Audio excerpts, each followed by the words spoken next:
Blaming Palestinians is understood within this psychological defect that people have, which is blaming the victim.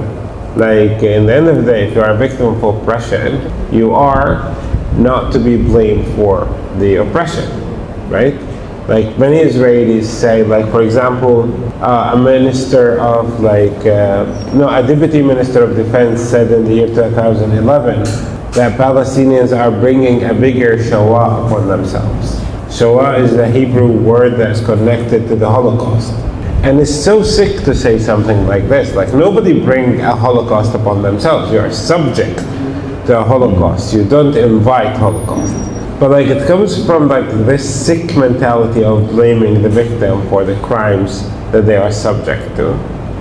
In the end of the day, if you recognize that somebody is a victim of oppression, then you have to recognize that they should resist oppression by any means necessary. Now, as a third party, where do you stop? There are certain things that are compatible with your ethics, and there are certain things that are not compatible with your ethics. So if you cannot support the Islamic resistance movement, then don't support the Islamic resistance movement.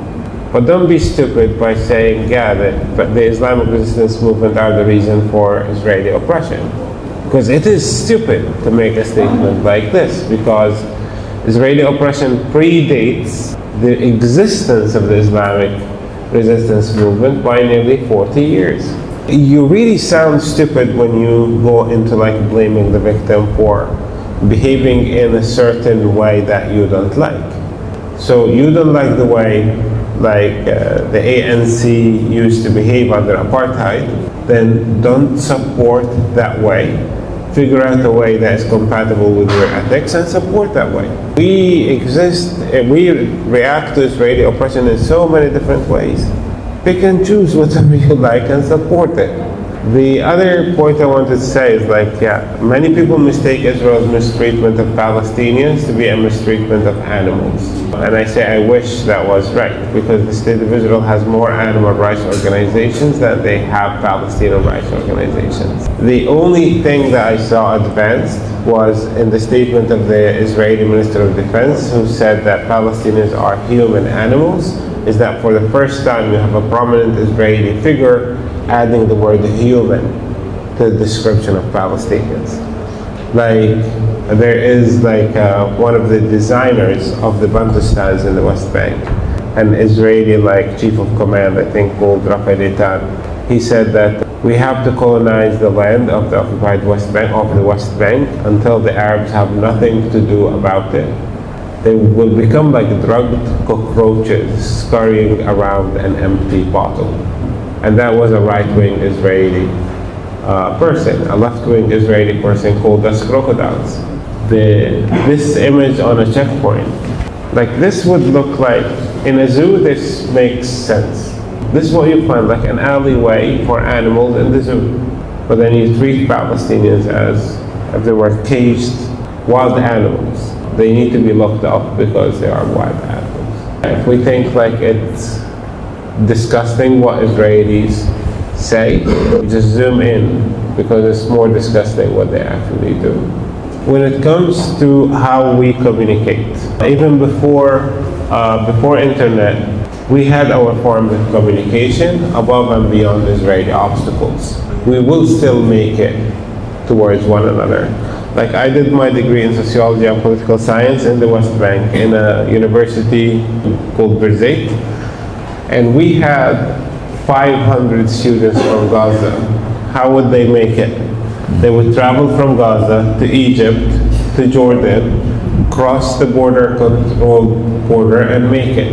And then when the Israelis found it out, they decided to shop that way. The land border.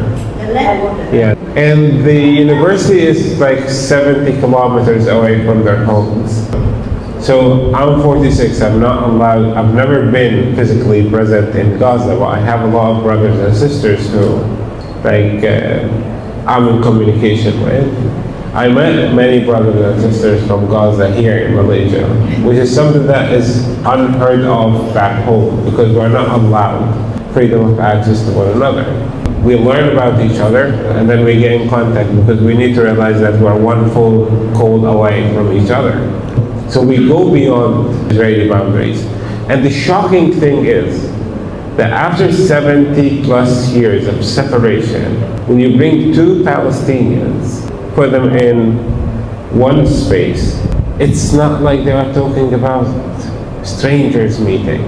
When we meet, we realize that we're going beyond the obstacles. Like one time in Ireland, we were four. One of us from Jerusalem, one of us from the West Bank, one of us from Gaza, and one of us from Haifa.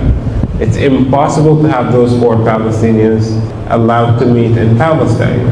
But we use available spaces to confirm our connection unintentionally. This is not something that happens intentionally. When you meet Malaysians outside of Malaysia, it's the most normal thing, right? But that's the same for us as Palestinians. We do have political obstacles, but those political obstacles don't prevent us from communicating. The Palestinian Authority, we do not have a sole representative. The Palestinian Authority tries to be the only representative of Palestinians, but they are not. Palestinians who are divided, Palestinians in this area, they are kidnapped and hijacked by Palestinian members of the Israeli parliament. But those Palestinian members of the Israeli parliament do not represent even 20% of Palestinians here. In Jerusalem, we have so many people claiming to represent Palestinians in Jerusalem.